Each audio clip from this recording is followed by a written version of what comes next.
श्री गणेशाय नमः। श्री जगदम्बायाय दुर्गा देव्यै नमः। दुर्गा सप्तशती पाठ में आज मैं पंचमो अध्याय का हिंदी में अर्थ सुनाऊंगी।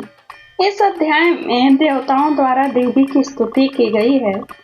चंडमुंड के मुख से अंबिका के रूप की प्रशंसा सुनकर शुंभ का उनके पास दूत भेजना और दूत का निराश लौटना। विनियोगः। ओम अस्य शिवोत्तर चरित्रस्य रुद्रऋषिः महासरस्वती देवता अनुष्टुप् छन्दः भीमा शक्तिः भ्रामरी बीजं सूर्यस्य तत्त्वं सामवेदः स्वरूपम्। महासरस्वती प्रीत्यर्थे उत्तर चरित्र पाठे विनियोगः। ओम इस उत्तर चरित्र के रुद्र ऋषि हैं, महासरस्वती देवता हैं, अनुष्टुप छंद है, भीमा शक्ति हैं, भ्रामरी बीज हैं, सूर्य तत्व है और सामवेद स्वरूप हैं। महासरस्वती की प्रसन्नता के लिए उत्तर चरित्र के पाठ में इसका विनियोग किया जाता है। ध्यानम। ओम घंटाशूल हलानि शंख मुसले चक्रम धनुः सायकम् हस्ताब्जैर्दधतीं गणान्त विलसच्छितांश तुल्य प्रभाम् गौरी देह समुद्भवां त्रिजगतामाधारभूतां महापूर्वामत्र सरस्वती मनो भजे शुंभादि दैत्यार्दिनी। जो अपने कर कमलों में घंटा, शूल, हल, शंख, मूसल, चक्र, धनुष और बाण धारण करती हैं, शरद ऋतु के शोभा संपन्न चंद्रमा के समान जिनकी मनोहर कांति है, जो तीनों लोकों की आधारभूता और शुंभ आदि दैत्यों का नाश करने वाली हैं, तथा गौरी के शरीर से जिनका प्राकट्य हुआ है, उन महासरस्वती का मैं निरंतर भजन करता हूँ, भजन करती हूँ। ओम क्लीं ऋषिरुवाच पुराशुं निशुंभाभ्यां सुराभ्यां शचीपतेः त्रैलोक्यम यज्ञभागास्य हृता मदबलाशयात्। ऋषि कहते हैं, पूर्व काल में शुंभ और निशुंभ नामक असुरों ने अपने बल के घमंड में आकर शचीपति इंद्र के हाथ से तीनों लोकों का राज्य और यज्ञ भाग छीन लिए। वे ही दोनों सूर्य, चंद्रमा, कुबेर, यम और वरुण के अधिकार का भी उपयोग करने लगे। वायु और अग्नि का कार्य भी वे ही करने लगे। उन दोनों ने सब देवताओं को अपमानित, राज्य भ्रष्ट, पराजित तथा अधिकारहीन करके स्वर्ग से निकाल दिया।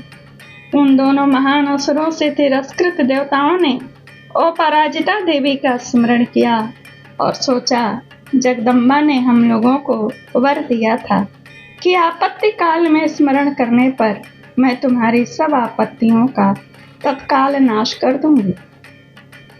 यह विचार कर देवता गिरिराज हिमालय पर गए और वहां भगवती विष्णु माया की स्तुति करने लगे। देवता बोले, देवी को नमस्कार है, महादेवी शिवा को सर्वदा नमस्कार है, प्रकृति एवं भद्रा को प्रणाम है।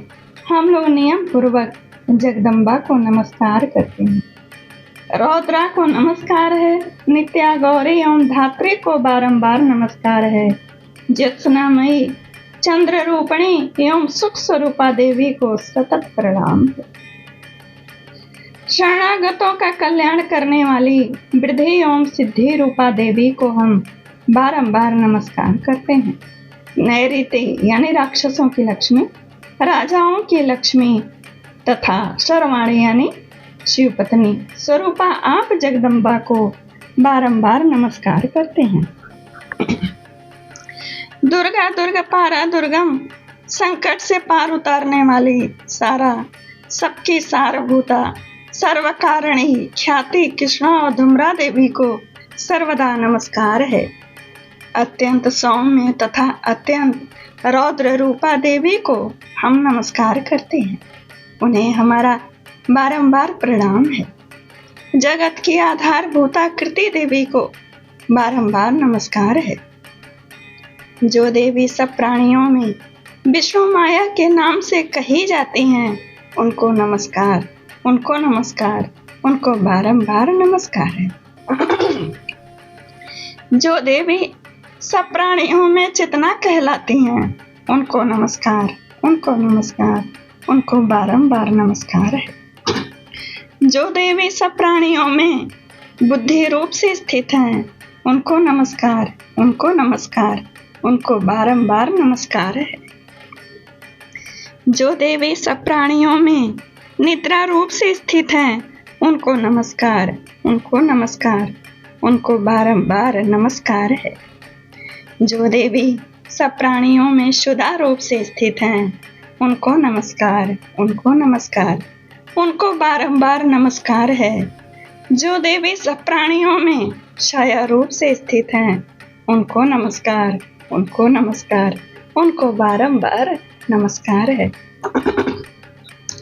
जो देवी सब प्राणियों में शक्ति रूप से स्थित हैं, उनको नमस्कार, उनको नमस्कार, उनको बारंबार नमस्कार है।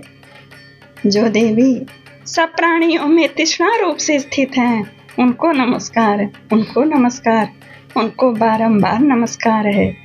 जो देवी सब प्राणियों में शांति यानी क्षमा रूप से स्थित हैं, उनको नमस्कार, उनको नमस्कार, उनको बारंबार नमस्कार है।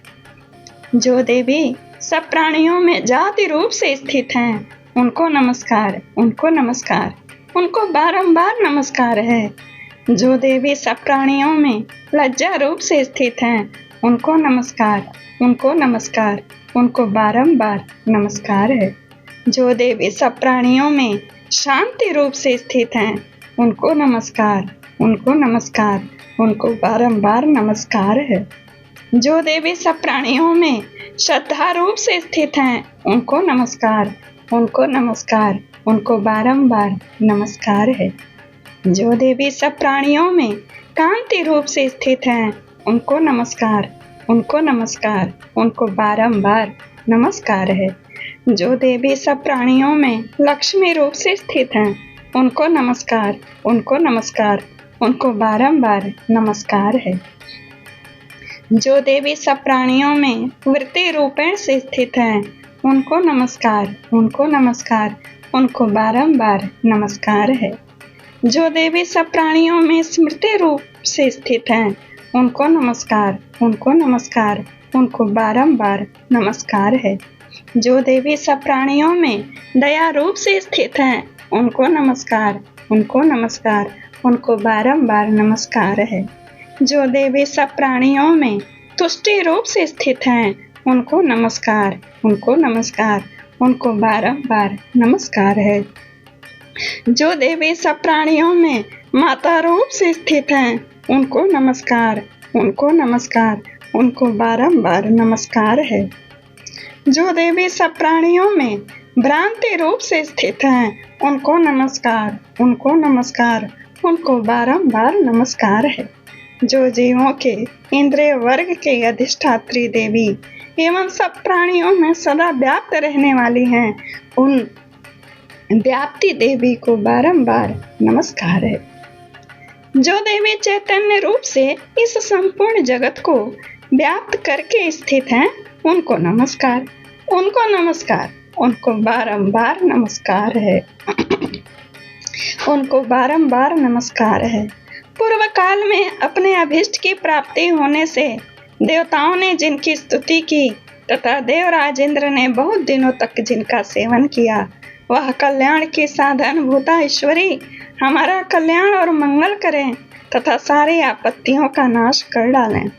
उदंड दैत्यों से सताए हुए हम सभी देवता जिन परमेश्वरी को इस समय नमस्कार करते हैं तथा जो भक्ति से विनम्र पुरुषों द्वारा स्मरण की जाने पर तत्काल ही संपूर्ण विपत्तियों का नाश कर देती हैं, वे जगदम्बा हमारा संकट दूर करें। ऋषि कहते हैं, राजन, इस प्रकार जब देवता स्तुति कर रहे थे उस समय पार्वती देवी गंगा जी के जल में स्नान करने के लिए वहां आईं। उन सुंदर भवों वाली भगवती ने देवताओं से पूछा, आप लोग यहाँ किसकी स्तुति करते हैं?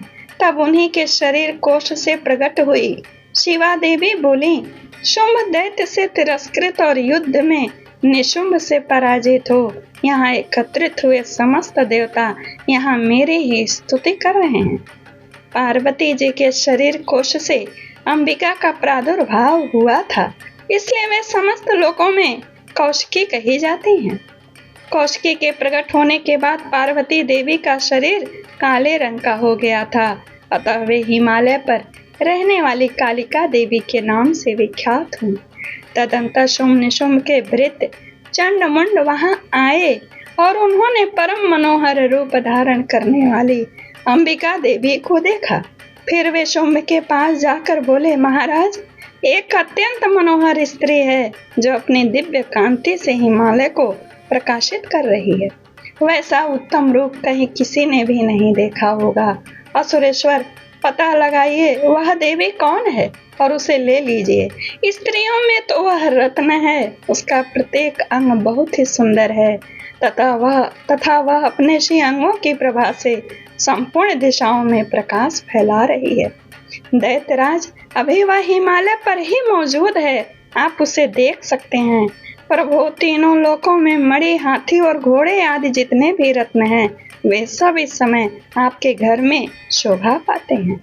हाथियों में रत्नभूत ऐरावत, यह पारिजात का वृक्ष और यह उच्च शवा घोड़ा, यह सब आपने इंद्र से ले लिया है।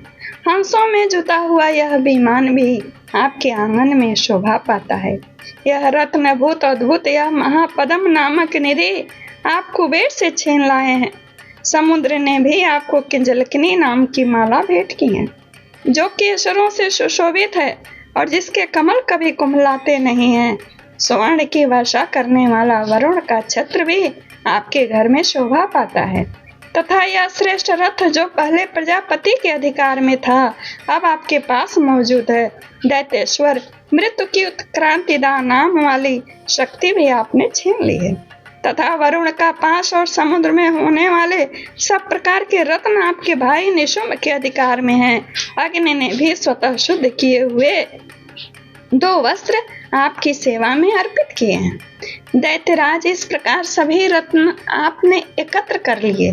फिर जो स्त्रियों में रत्न रूप कल्याणमयी देवी हैं, इसे आप क्यों नहीं अपने अधिकार में ले लेते? ऋषि कहते हैं, चंडमुंड का यह वचन सुनकर शुंभ ने महादैत्य सुग्रीव को दूत बनाकर देवी के पास भेजा और कहा, तुम मेरी आज्ञा से उसके सामने से ये बातें कहना और ऐसा उपाय करना जिससे प्रसन्न होकर वह शीघ्र ही यहाँ आ जाए।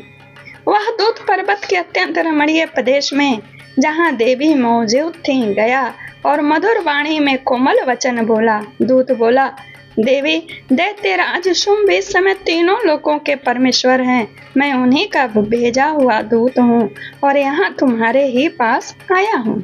उनकी आज्ञा सदा देवता एक स्वर से मानते हैं, कोई उसका उल्लंघन नहीं कर सकता। वे संपूर्ण देवताओं को परास्त कर चुके हैं। उन्होंने तुम्हारे लिए जो संदेश दिया है उसे सुनो। संपूर्ण त्रिलोकी मेरे अधिकार में है, देवता भी मेरी आज्ञा के अधीन चलते हैं। संपूर्ण यज्ञों के भागों को मैं ही पृथक पृथक भोगता हूँ। तीनों लोकों में जितने श्रेष्ठ रत्न हैं, वे सब मेरे अधिकार में हैं। देवराज इंद्र का वाहन ऐरावत, जो हाथियों में रत्न के समान है, मैंने छीन लिया है। क्षीर सागर का मंथन करने से जो अश्व रत्न उच्चैश्रवा प्रकट हुआ था, उसे देवताओं ने मेरे पैरों पर पड़कर समर्पित किया है। सुंदरी, उनके सिवा और भी जितने रत्नभूत पदार्थ देवताओं, गंधर्वों और नागों के पास थे, वे सब मेरे ही पास आ गए।